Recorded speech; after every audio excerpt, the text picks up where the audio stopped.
Hi, everybody. I'm Miss Attwood, and I'm going to read chapter 11 of the Charlotte's Web called The Miracle. We're on page 77. The next day was foggy. Everything on the farm was dripping wet. The grass looked like a magic carpet. The asparagus patch looked like a silver forest. On foggy mornings, Charlotte's Web was truly a thing of beauty. This morning, each thin strand was decorated with dozens of tiny beads of water. The web glistened in the light and made a pattern of loveliness and mystery, like a delicate veil. Even Lurvy, who wasn't particularly interested in beauty, noticed the web when he came with the. He noted how it showed up, and he noted how big and carefully built it was. And then he took another look, and he saw something that made him set his pail down. There in the center of the web, neatly woven in block letters, was a message. It said, "Some pig." Lurvy felt weak. He brushed his hand across his eyes and stared harder at Charlotte's Web. "I'm seeing things," he whispered. He dropped to his knees and uttered a short prayer.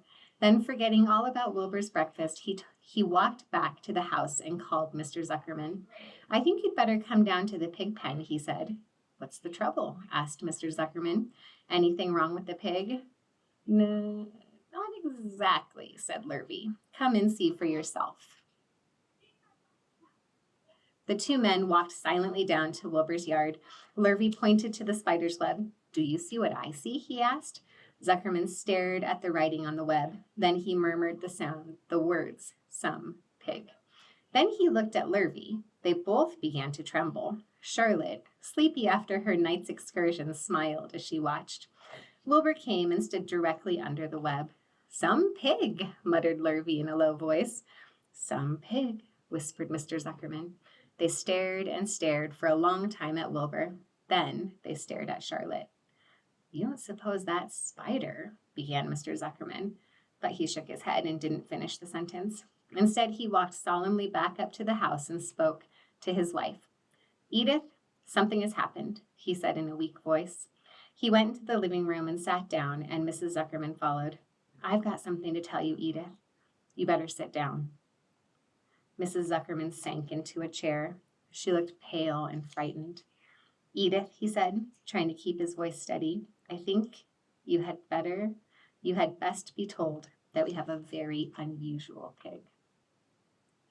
A look of complete bewilderment came over Mrs. Zuckerman's face. "Homer Zuckerman, what in the world are you talking about?" she said. "This is a very serious thing, Edith," he replied. "Our pig is completely out of the ordinary."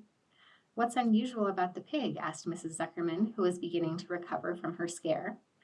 "Well, I don't really know yet," said Mr. Zuckerman, "but we have received a sign. Edith, a mysterious sign. A miracle has happened on this farm. There is a large spider's web in the doorway of the barn cellar, right over the pig pen. And when Lurvy went to feed the pig this morning, he noticed the web because it was foggy, and you know how a spider's web looks very distinct in a fog. And right spang in the middle of the web, there were the words, 'Some pig.' The words were woven right into the web. They were actually part of the web. Edith, I know because I have been down there and seen them. It says, 'Some pig,' just as clear as can be. There can be no mistake about it. A miracle has happened and a sign has occurred here on earth, right on our farm. And we have no ordinary pig." "Well," said Mrs. Zuckerman, "it seems to me you're a little off. It seems to me we have no ordinary spider." "Oh no," said Zuckerman. "It's the pig that's unusual. It says so right there in the middle of the web." "Maybe so," said Mrs. Zuckerman. "Just the same, I intend to have a look at the spider." "It's just a common gray spider," said Zuckerman. They got up and together they walked down to Wilbur's yard. "You see, Edith, it's just a common gray spider." Wilbur was pleased to receive so much attention. Lurvy was still standing there, and Mr. and Mrs. Zuckerman, all three, stood for about an hour reading the words on the web over and over and watching Wilbur. Charlotte was delighted with the way her trick was working. She sat without moving a muscle and listened to the conversation of the people. When a small fly blundered into the web just beyond the word pig, Charlotte dropped quickly down, rolled the fly up, and carried it out of the way. After a while, the fog lifted, the web dried off, and the words didn't show up so plainly. The Zuckermans and Lurvy walked back to the house. Just before they left the pig pen, Mr. Zuckerman took one last look at Wilbur. "You know," he said in an important voice, "I've thought all along that pig of ours was an extra good one. He's a solid pig. That pig is as solid as they come." "You notice how solid he is around the shoulders, Lurvy?" Sure I do," said Lurvy. "I've always noticed that pig. He's quite a pig." "He's long and he's smooth," said Zuckerman. "That's right," agreed Lurvy. "He's as smooth as they come. He's some pig." When Mr. Zuckerman got back to the house, he took off his work clothes and put on his best suit. Then he got into his car and drove to the minister's house. He stayed for an hour and explained to the minister that a miracle had happened on the farm. "So far," said Zuckerman, "only 4 people on earth know about this miracle. Myself, my wife Edith, my hired man Lurvy, and you. Don't tell anybody else," said the minister. "We don't know what it means yet, but perhaps if I give thought to it, I can explain it in my sermon next Sunday. There can be no doubt that you have a most unusual pig. I intend to speak about it in my sermon and point out the fact that this community has been visited with a wondrous animal. By the way, does the pig have a name?" "Why, yes," said Mr. Zuckerman. "My little niece calls him Wilbur. She's a rather strange child, full of notions. She raised the pig on a bottle, and I bought him from her when he was a month old." He shook hands with the minister and left. Secrets are hard to keep. Long before Sunday came, the news spread all over the county. Everybody knew that a sign had appeared in a spider's web on the Zuckerman place. Everybody knew that the Zuckermans had a wondrous pig. People came from miles around to look at Wilbur and to read the words on Charlotte's web. The Zuckermans' driveway was full of cars and trucks from morning till night. Fords and Chevys and Buick Roadmasters and GMC pickups